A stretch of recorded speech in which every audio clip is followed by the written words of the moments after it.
filmovém festivalu v Mariánských Lázních bylo vzpomenuto 1. výročí zestátnění československého filmu. Předseda Svazu českých filmových pracovníků dr. Kalaš, předseda Svazu slovenských filmových pracovníků Fintora,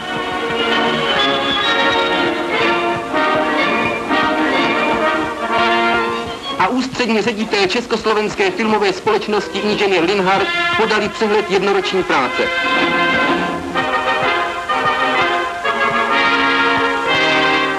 Projekt učinil také přednosta 5. odboru Ministerstva informací básník Nezval.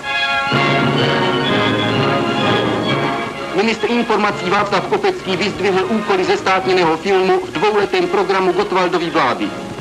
V závěru vyzval všechny poctivé filmové pracovníky k neúnavné a zodpovědné práci v 2. roce zestátněného filmu.